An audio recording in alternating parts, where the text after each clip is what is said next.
ผ้าไตรและไทยธรรมพระราชทานแด่พระธรรมเสนาบดีขณะนั้นพระสงฆ์เจริญชัยมงคลคาถาพระธรรมเสนาบดีถวายอดิเรกประทานจุดธูปเทียนเครื่องบูชานพเคราะห์แบบล้านนาเฉลิมพระเกียรติถวายเป็นพระราชกุศลและพระพรชัยมงคล 9:39 นาทีพระสงฆ์10 รูปเจริญพระพุทธมนต์นพเคราะห์แบบล้านนาถวายเป็นพระราชกุศลและถวายพระพรชัยมงคล 2 กันยายนแสดงพระธรรมเทศนาโดยพระพรหมเสนาบดีกรรมการมหาเถรสมาคมเจ้าคณะภาค 7เจ้าวาดวัดปฐุมคงคาราชวรวิหารพิธีเจริญพระพุทธมนต์พุทธาภิเษกพระพุทโธครังพระสงฆ์จำนวน75 รูปเจริญพระพุทธมนต์พุทธาภิเษก3 กันยายนพระสงฆ์จำนวน75 รูปเจริญพระพุทธมนต์สืบชะตาแจ้งข่าวเพื่อการกุศลถึงคณะสงฆ์คณะศิษยานุศิษย์คณะศรัทธาผู้มีความเคารพนับถือในตัวพระเดชพระคุณพระธรรมเสนาบดีงานทำบุญอายุวัฒนมงคล74 ปี 54 พรรษาเจ้าอาวาสวัดพระธาตุดอยสุเทพราชวรวิหารรองเจ้าคณะภาค 7 ณ วัดพระธาตุดอยสุเทพราชวรวิหารตำบลสุเทพอำเภอเมืองเชียงใหม่จังหวัดเชียงใหม่ระหว่างวันที่ 1-2-3 กันยายนพุทธศักราช 2566 ตามกำหนดการวันเวลาดังกล่าวโดยพร้อมเพรียงกัน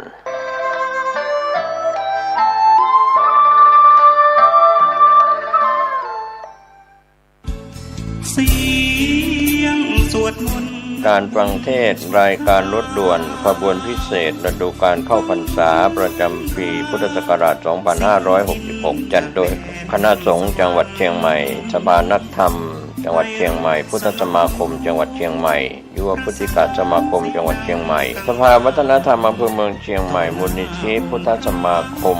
ชมรมอนุรักษ์วัฒนธรรมประเพณีท้องถิ่นจังหวัดเชียงใหม่ชมรมลูกเสือชาวบ้านจังหวัดเชียงใหม่ทศปชอำเภอเมืองเชียงใหม่ดำเนินงานโดยคณะกรรมการบริหารงานกลุ่มหนุ่มสาวจังหวัดเชียงใหม่วันศุกร์ที่ 8 กันยายน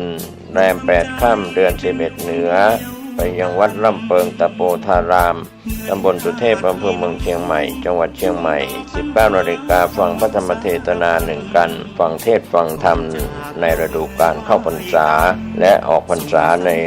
การฟังเทศรายการรถด่วนขบวนพิเศษก็เชิญชวนคณะสงฆ์คณะศรัทธาสาธุชนทั้งหลายได้ร่วมเดินทางไปกับรถด่วนขบวนพิเศษทั้งหมดมี13 ขบวนด้วยกันนะครับก็เป็นส่วนหนึ่งของการประชาสัมพันธ์เชิญท่านฟังเทศรายการรถด่วนขบวนพิเศษฤดูกาลเข้าพรรษาซึ่งมี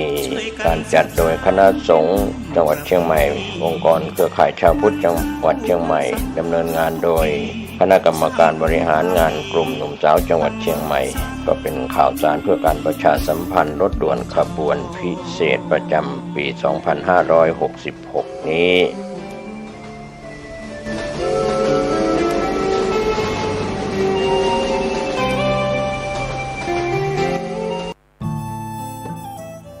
ท่านกำลังติดตามรับฟังสถานีวิทยุกระจายเสียงพระพุทธศาสนาแห่งชาติและสังคม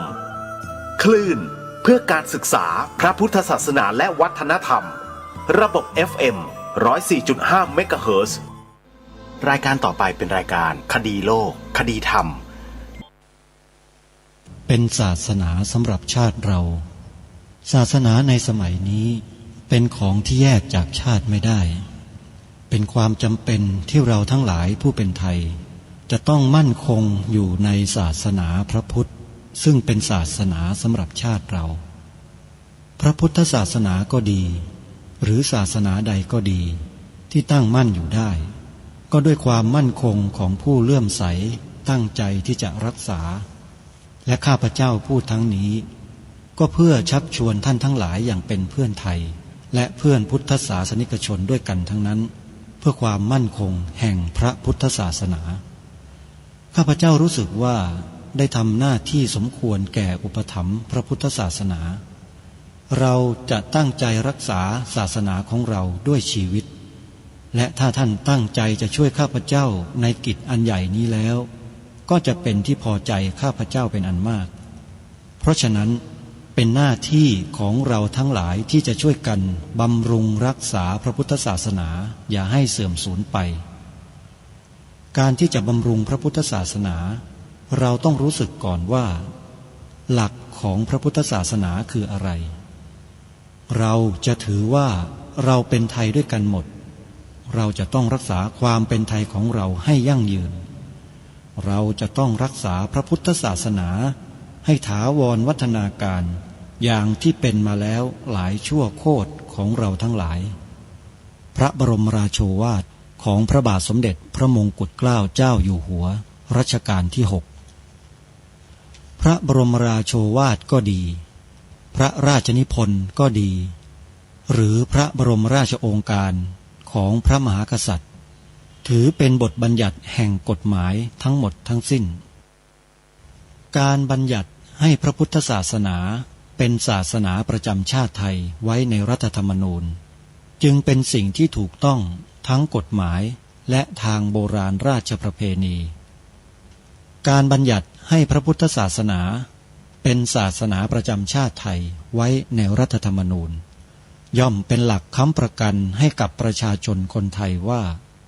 ตนได้ปฏิบัติตามกฎหมายอย่างแท้จริงการบัญญัติให้พระพุทธศาสนาเป็นศาสนาประจำชาติไทยไว้ในรัฐธรรมนูญมิได้เป็นการลิดรอนสิทธิเสรีภาพของผู้ใดแต่เป็นการยืนยันความจริงตามกฎหมายและประวัติศาสตร์ชาติไทยการบัญญัติให้พระพุทธศาสนาเป็นศาสนาประจำชาติไทยไว้ในรัฐธรรมนูญจะทำให้พระพุทธศาสนาได้รับการอุปถัมภ์และคุ้มครองจากรัฐดุจเดียวกันกับที่องค์พระมหากษัตริย์ทรงกระทำมาการบัญญัติให้พระพุทธศาสนาเป็นศาสนาประจำชาติไทยไว้ในรัฐธรรมนูญจะป้องกันพระพุทธศาสนาไม่ให้ถูกลัทธินิกายนอกศาสนากระทำการใดๆได้ด้วยอุบายต่างๆนานาการบัญญัติให้พระพุทธศาสนาเป็นศาสนาประจำชาติไทยไว้ในรัฐธรรมนูญจะทำให้สังคมไทยมีแต่ความสุขร่มเย็นเป็นธรรมทั้งต่อคนศาสนาอื่นและคนสัญชาติอื่นได้อย่างแท้จริงแต่ถ้าไม่บัญญัติให้พระพุทธศาสนาเป็นศาสนาประจำชาติไทยไว้ในรัฐธรรมนูญในอนาคตประเทศไทยจะต้องตกอยู่ในสถานะเดียวกันกับพื้นที่3จังหวัดชายแดนภาควิทยุแห่งนี้ท่านสามารถใช้โทรศัพท์มือถือระบบ Android ดาวน์โหลดแอปพลิเคชันที่ชื่อว่าวิทยุพุทธศาสนาทั่วไทยเพื่อติดตามรับฟังรายการนี้ได้ทุกวัน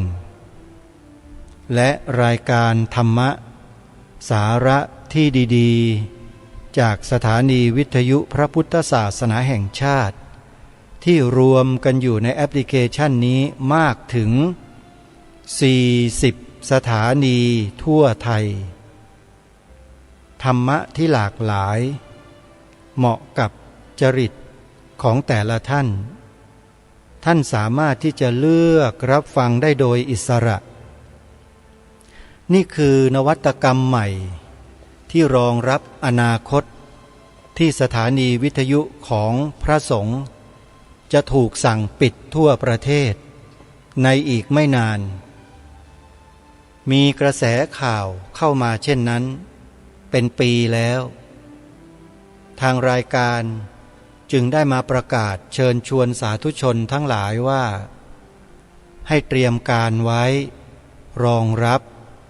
ความไม่มีของสถานีวิทยุในอนาคตซึ่งต่อไปญาติโยมจะฟังอยู่ที่บ้านไม่ได้ด้วยเครื่องรับส่งปกติก็คือเครื่องวิทยุทรานซิสเตอร์ของโยมเนี่ยมันจะรับไม่ได้แล้วเพราะสถานีวิทยุภาคพื้นดินตามวัดต่างๆจะถูกสั่งปิดโดยกฎหมายอาตมาภาพไม่ทราบว่าใครเขียนกฎหมายออกมาสั่งปิดสถานีวิทยุของพระไม่ทราบจริงๆ ปีหน้าก็คอยดูแล้วกันท่านผู้ฟังว่าสิ่งที่กล่าวมานี้เนี่ยจะเป็นจริงหรือไม่แต่ถึงจะจริงหรือไม่จริงก็แล้วแต่การประกาศเชิญชวนให้ทุกท่านได้ช่วยกันเผยแพร่แอปพลิเคชันวิทยุพุทธศาสนาทั่วไทยนี้เป็นประโยชน์ไม่เสียหายอะไรเลยท่านที่ได้ดาวน์โหลดไว้แล้วก็จะได้ฟังธรรมะที่หลากหลายและมากขึ้นจากที่เคยฟังเพียงแค่สถานี2 สถานีเนี่ยพอดาวน์โหลดแอปพลิเคชันนี้แล้วฟังได้ถึง40 สถานีเลยโยมหาที่ไหนได้ที่จะมีสถานีวิทยุรวมกันอยู่ในที่เดียวกันถึง40 สถานีมากมายมหาศาลขนาดนี้และเป็นสถานีวิทยุธรรมะล้วนๆไม่มีโฆษณาชวนเชื่ออะไรทั้งนั้นโยมจึงขอบอกให้ท่านทั้งหลายว่าช่วยกันเผยแพร่ช่วยกันบอกต่อให้ญาติธรรมของเรานั้นดาวน์โหลดแอปพลิเคชันนี้ให้ทั่วถึงกันเพื่อรองรับสถานการณ์ในอนาคตที่ไม่แน่นอนด้วยแต่สิ่งนี้เป็นสิ่งที่แน่นอนที่เที่ยงแท้ในเวลานี้ญาติธรรมของเราเพื่อนมิตรสหายพี่น้องของเราให้ดาวน์โหลดแอปพลิเคชันนี้ไว้ในโทรศัพท์เป็นประโยชน์อย่างมากวันนี้รายการคดีโลกคดีธรรมจะเปิดธรรมบรรยายของท่านเจ้าประคุณสมเด็จพระพุทธโฆษาจารย์ปอ.ประยุตโตที่ท่านเจ้าประคุณนั้นได้เมตตาบรรยายอธิบายขยายความในเรื่องของอริยมรรคมีองค์8ผ่านมาแล้วและในวันนี้เราก็จะได้ฟังต่อเนื่องในเรื่องที่เกี่ยวกับสมาธิทำไมสมาธิจึงเป็นเรื่องสำคัญและสมาธินี้จะเกิดขึ้นในจิตของเราจะตั้งมั่นในจิตของเราทำให้จิตของเราตั้งมั่นสงบนิ่งได้นั้นต้องอาศัยเหตุปัจจัยอะไรจึงจะสามารถทำให้นิ่งสงบลงได้สามารถทำให้เป็นฌาน1ฌาน2ฌาน3ฌาน4ได้ตรงนี้ท่านเจ้าประคุณสมเด็จได้อธิบายความไว้ให้แก่พวกเราไว้แล้วทางรายการจึงได้นำมาเปิดให้พวกเราได้สดับรับฟังไปพร้อมๆกันเพื่อศึกษาเรียนรู้วิธีการขั้นตอนเจริญสมาธิว่ามีลำดับอย่างไรเดี๋ยวเราไปติดตามรับฟังอีกช่วงระยะเวลาหนึ่งในเบื้องต้นนี้ขอแจ้งข่าวดีให้กับญาติโยมสาธุชนคนดีทั้งหลายพุทธบริษัทของเราทุกท่านว่าปัจจุบันนี้ผู้ที่ป่วยเป็นโรคประหลาดเป็นโรคที่รักษาไม่ค่อยจะหายหรือรักษาแล้วตายมีทางออกแล้วโยมโรคร้ายๆทั้งหลายที่บรรดามีอยู่ในโลกใบนี้เนี่ยที่นี่เรียกว่าถ้าพูดเป็นภาษาชาวบ้านว่าเอาอยู่หมดท่านกล้ายืนยันเลยแล้วกล้าท้าให้ไปพิสูจน์ได้อย่างคนที่เป็นโรคมะเร็งตับมะเร็งลำไส้มะเร็งสมองมะเร็งในเส้นเลือดมะเร็งในเม็ดเลือดขาวมะเร็งสารพัดมะเร็งในโลกบรรดามีอยู่เนี่ยท่านจัดการเรียบด้วยสมุนไพรใบยาของท่านที่ท่านทำการศึกษาเรียนรู้มาตั้งแต่เด็กเล็กเด็กๆเพราะว่าพ่อของท่านเป็นหมอยาท่านเองเป็นลูกก็ต้องคอยเรียนรู้เรื่องสมุนไพรใบยาไปในตัวก็เลยกลายเป็นหมอไปในที่สุดแต่ท่านมาบวชในพระศาสนาพอมาปรุงยาสมุนไพรช่วยเหลือมนุษย์ ก็มีไอ้มนุษย์บางประเภทไปจัดการท่านไปเล่นงานท่านไปกีดกันไปทำลายเอากฎหมายมาเล่นงานท่านอาตมาภาพเนี่ยไม่ค่อยชอบเลยอ่ะคนที่ทำประโยชน์ทำความดีให้กับหมู่มนุษยชาติแต่กลับต้องมาเป็นเหยื่อให้กับกฎหมายบางอย่างที่ใครก็ไม่รู้เขียนขึ้นมาแล้วก็มากีดกันบุคคลอย่างท่านเป็นต้นที่คอยช่วยเหลือเพื่อนมนุษย์อยู่เนี่ยไม่ให้ทำหน้าที่แถมยังจะเล่นงานท่านถึงติดคุกติดตารางข่มขู่กันถึงขนาดนั้นเชียวอาตมาภาพเองก็อยู่นิ่งไม่ได้พอทราบเรื่องก็ต้องติดตามข้อมูลไปถึงวัดท่านเลยไปนั่งคุยกับท่านถึง2 ครั้ง 2 คราล่าสุดเนี่ย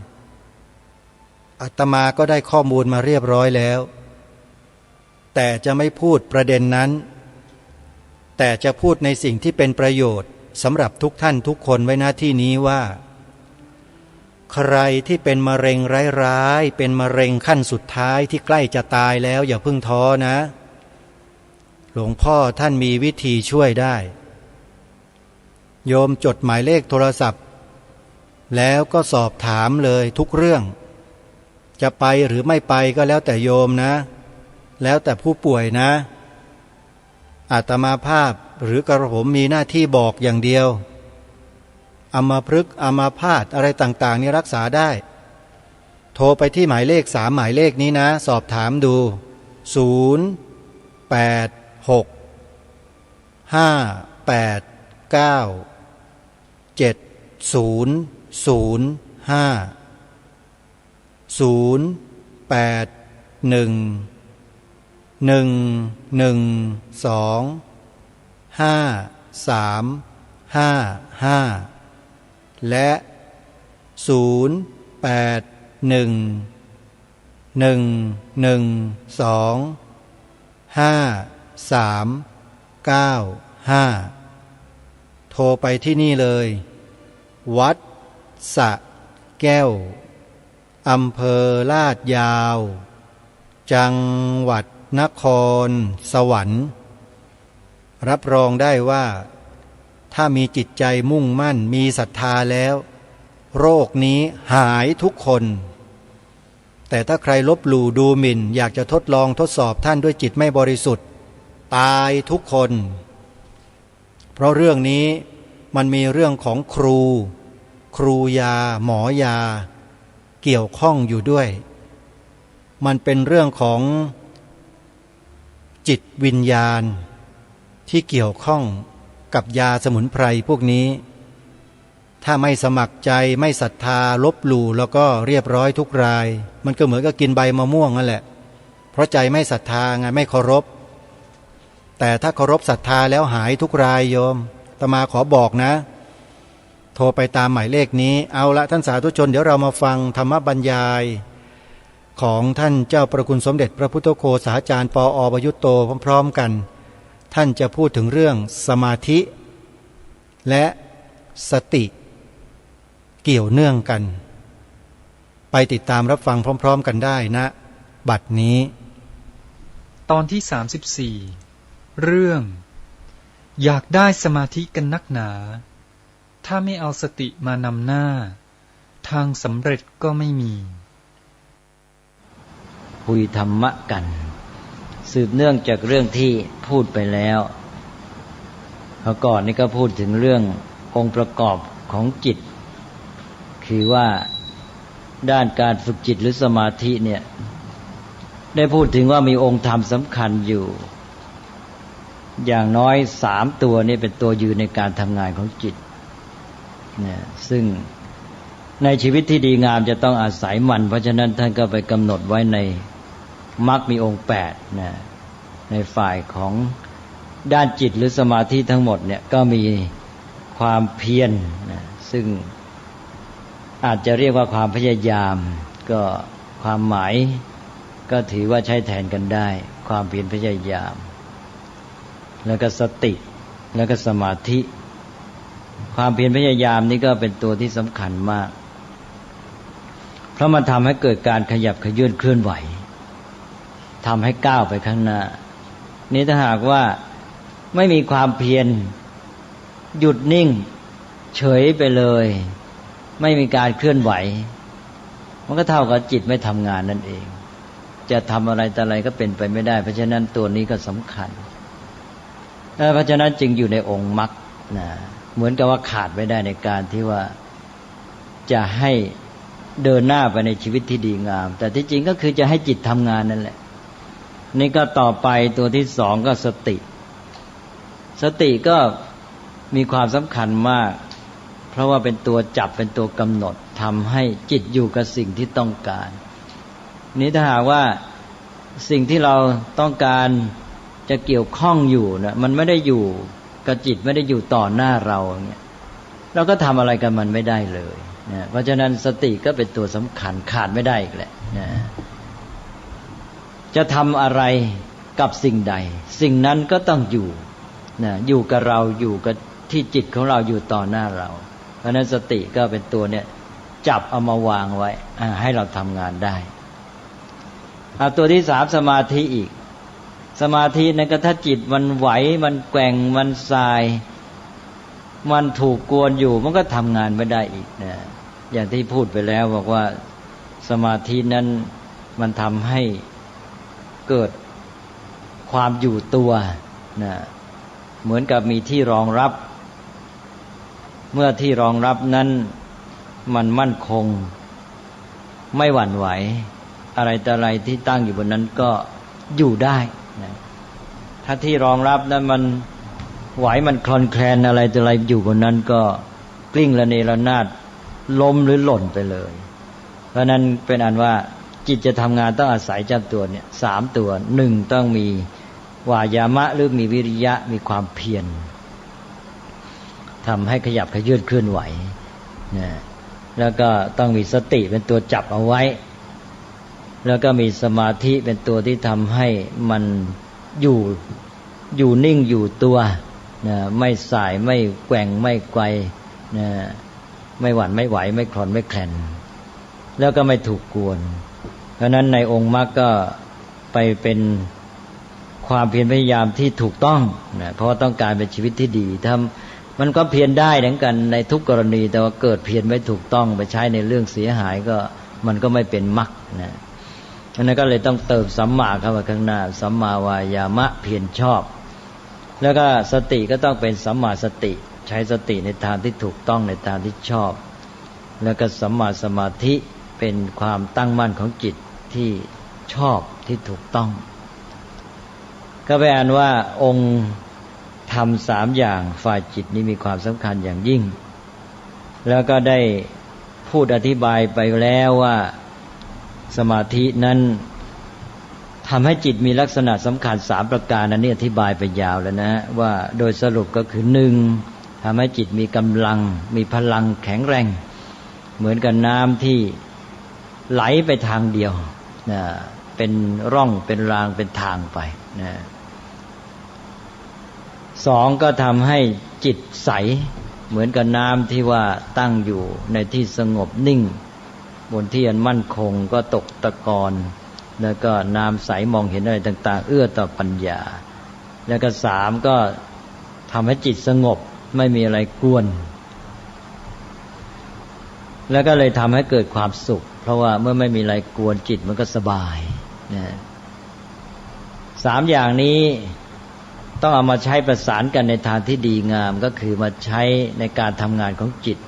ที่ทำให้จิตเป็นกัมมนิยะแปลว่าจิตนั้นควรแก่การงาน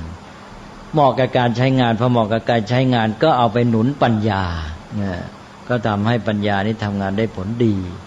นี่ถ้าใช้ไม่ถูกทางก็อาจจะเอาพลังจิตไปใช้ทางฤทธิเดชปาฏิหาริย์ฮึกเหิมใจหรือว่าเอาไปใช้ในทางสงบก็เลยถ้าติดเพลินไปสบายก็เลยขี้เกียจเพราะนั้นก็ต้องเอาทั้งด้านพลังความแข็งแรงเข้มแข็งของจิตนี้แล้วทั้งด้านของความสงบเนี่ยมันหนุนการทำงานในด้านที่ว่าจิตมันผ่องใสแล้วก็ทำให้มองเห็นอะไรชัดเจนคือเกื้อหนุนกับการใช้ปัญญาถ้ามันได้ลักษณะ3อย่างนี้มันหนุนซึ่งกันและกันแล้วก็ มันก็มาประกอบประสานทำให้จิตทำงานได้ผลดีนะฮะไปสู่จุดหมาย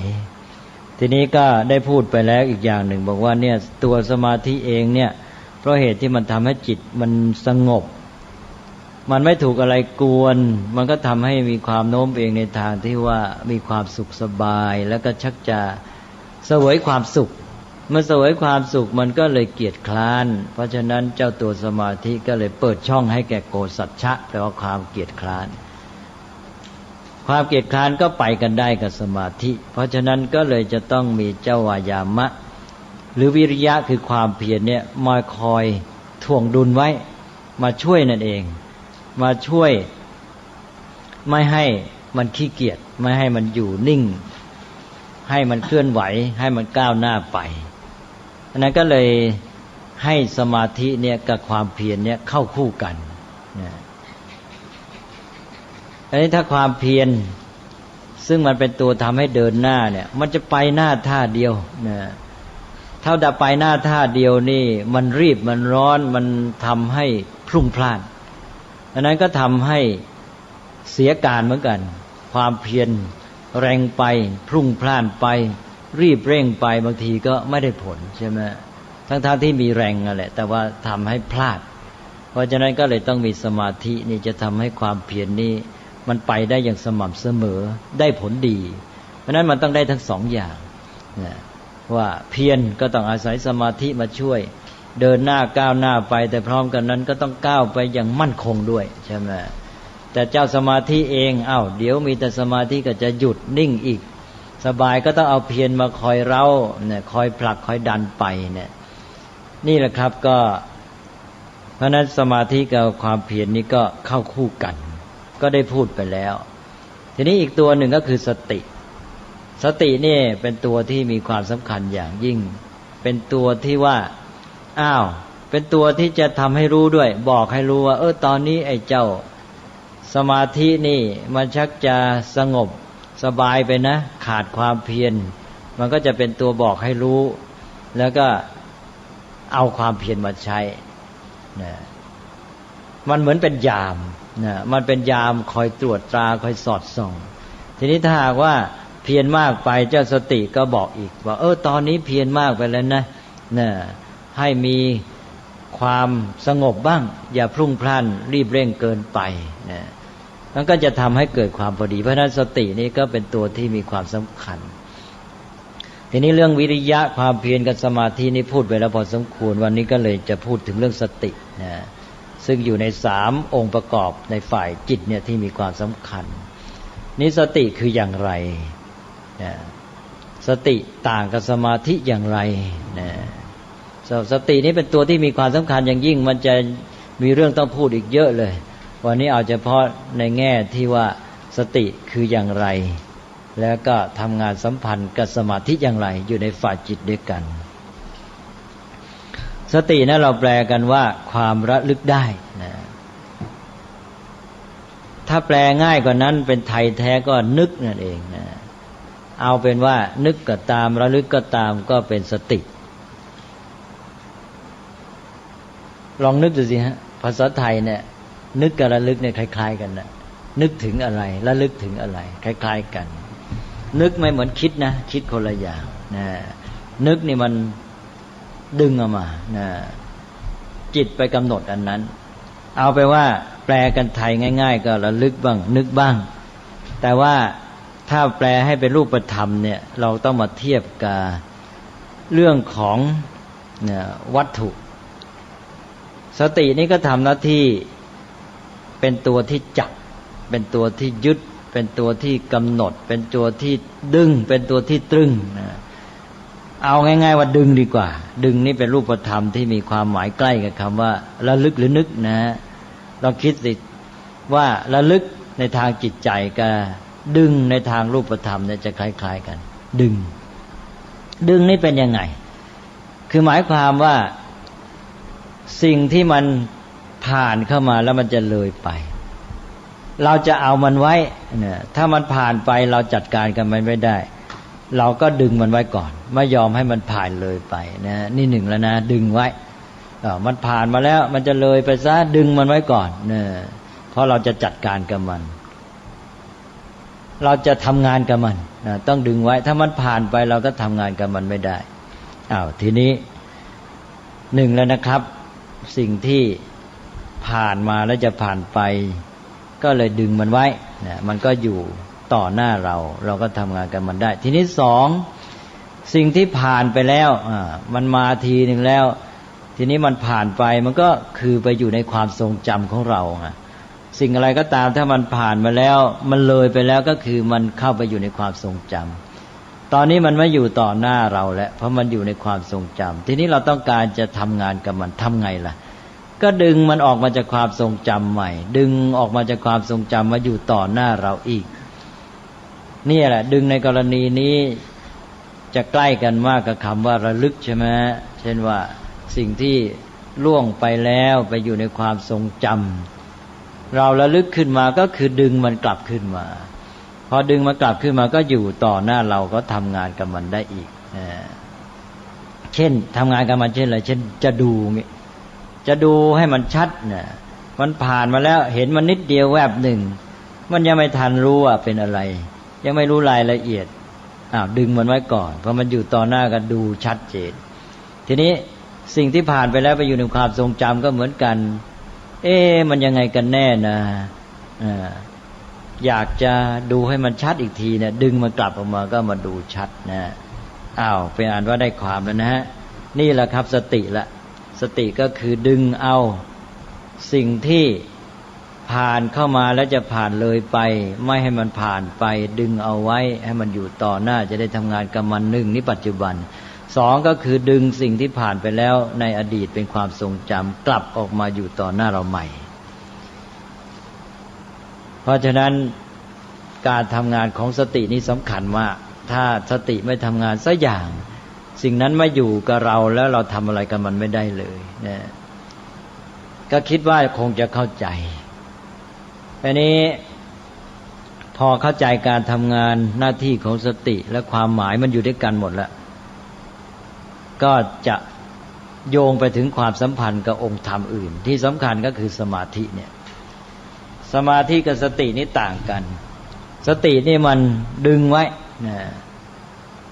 ทีนี้ดึงไปดึงมาดึงไปดึงมานะถ้าสิ่งนั้นมันจะไหวจะแกว่งก็จะออกไปเรื่อยแต่ว่าทีนี้ในเรื่องจิตของตัวของคนเนี่ยมันมีการที่ว่าถ้าดึงไปดึงมาดึงนานๆเข้าเนี่ยบางทีมันอยู่ตัวเลยมันอยู่ได้อยู่นิ่งเลยนะถ้ามันอยู่นิ่งเมื่อไรมันอยู่ตัวได้นะ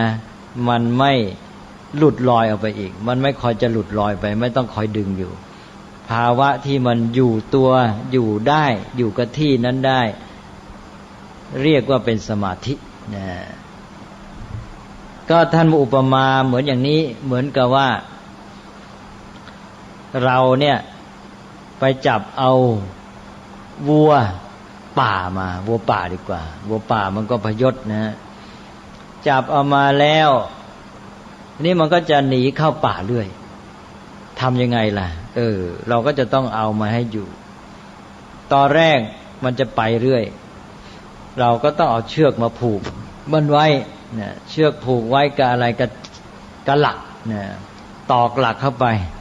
แล้วก็เอาเชือกมาผูกโยงระหว่างหลักกับวัวนะเนี่ยมี3อย่าง1วัวพยศ2หลัก3เชือกนะ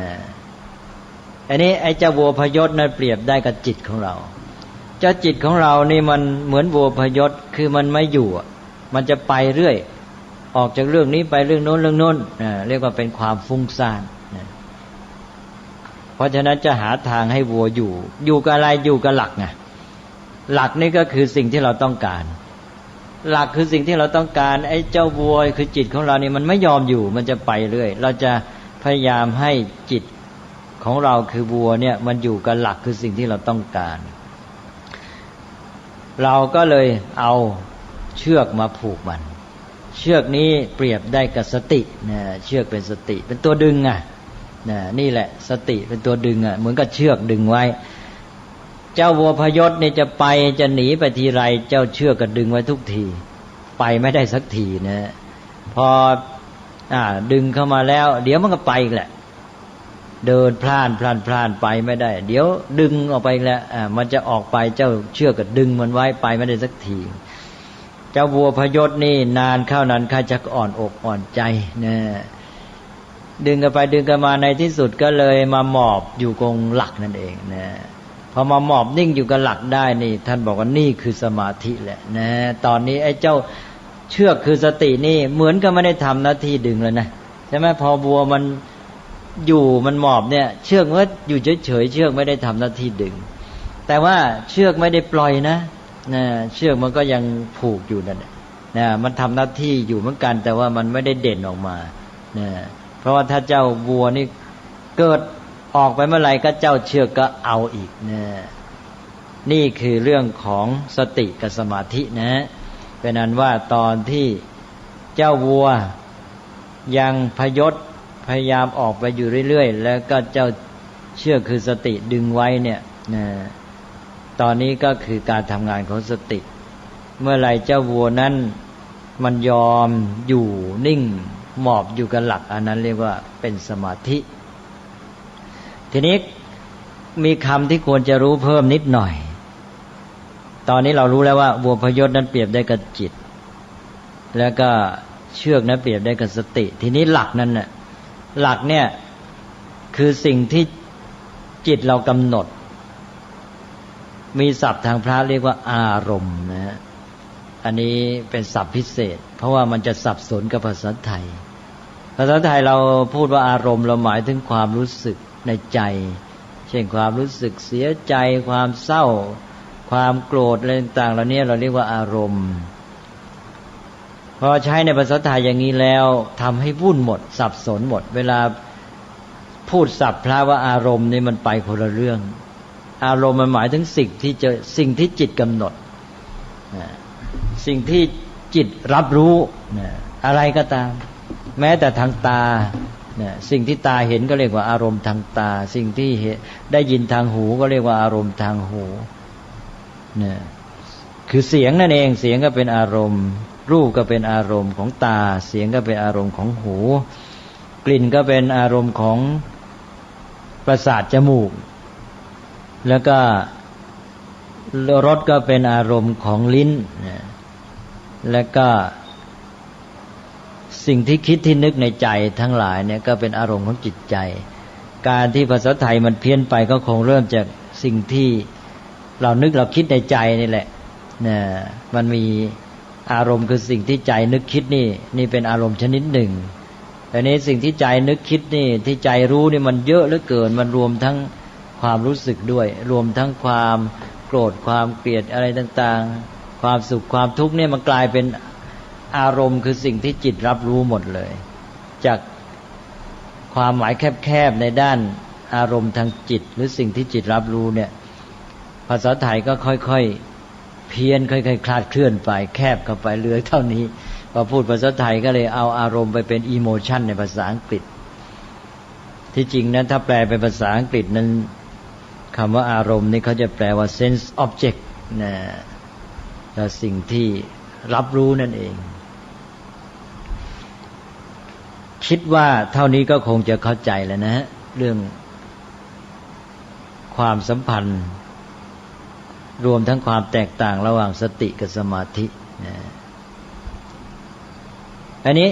อีกอย่างนึงที่ควรจะพูดก็คือว่าในเมื่อสตินี่เป็นตัวดึงไว้แล้วก็พอจิตมันอยู่ตัวได้ก็เป็นสมาธิเราก็จะเห็นว่าในการฝึกจิตก็เหมือนกับฝึกวัวเหมือนกันตอนแรกต้องใช้สติดึงไว้ก่อนดึงจิตให้อยู่กับอารมณ์คือหลักแล้วต่อมาสมาธิจึงเกิดได้เพราะฉะนั้นเราจะเห็นว่าในการฝึกสมาธิต้องเริ่มด้วยสติให้นึกเลยให้มองดูวิธีฝึกสมาธิทั้งหลายจะต้องเริ่มด้วยสติถ้าสติมันไม่มาทำงานแล้วสมาธิมันจะอยู่มันจะมาได้อย่างไรใช่ไหมเพราะฉะนั้นวิธีฝึกสมาธิหลายอย่างจะมีชื่อลงท้ายว่าสติวิธีฝึกสมาธิแต่ทำไมชื่อเป็นสติล่ะก็เพราะว่าเราใช้สตินี่เป็นตัวเริ่มต้นให้ในการฝึก แล้วสมาธิจึงตามมา อย่างเช่นอานาปานสติสติกำหนดลมหายใจเห็นไหมนี่ตอนแรกก็ต้องใช้สติกำหนดลมหายใจถ้าสติกำหนดไปกำหนดมามันจะลอยไปมันจะหายไปแล้วก็เอาสติดึงไว้เนี่ยสู้กันอยู่อย่างเงี้ยนะสติมันก็ทำงานตอนแรกเนี่ยยุ่งจังเลยสติทำงานหนักมากจนกระทั่งเมื่อไรจิตมันอยู่กับลมหายใจได้ก็เป็นสมาธินะกว่าจะได้สมาธินี่สติทำงานหนักขนาดไหนนะดังนั้นวิธีฝึกสมาธิมากมายจะมีชื่อลงท้ายด้วยคำว่าสติพุทธานุสติสติระลึกถึงพระคุณของพระพุทธเจ้าธรรมานุสติสังฆานุสติจาคานุสติศีลานุสติหมวดหนึ่งเลยเป็นเรื่องของอนุสติมรณสติถึงแม้หมวดที่ไม่มีชื่อว่าสติลงท้ายเวลาฝึกก็ต้องใช้สตินั่นแหละเป็นอันว่าในการฝึกสมาธินั้นก็ต้องใช้สติมาเริ่มต้นให้นะเมื่อสติเริ่มต้นให้แล้วจิตอยู่ตัวได้ก็ไปสู่สมาธิแต่เมื่อจิตเป็นสมาธินั้นไม่ได้หมายความว่าสติมันเลิกทำงานนะสติมันก็คลออยู่แต่ว่ามันไม่เป็นตัวเด่นอีกต่อไปแล้วต่อจากนี้สมาธิจะเป็นตัวเด่นนะก็จะพูด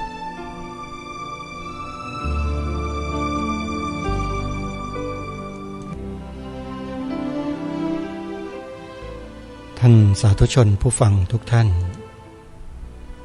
เวลาของรายการใกล้จะหมดขอตัดสัญญาณมาที่ผู้ดำเนินรายการสรุปช่วงท้ายสักเล็กน้อย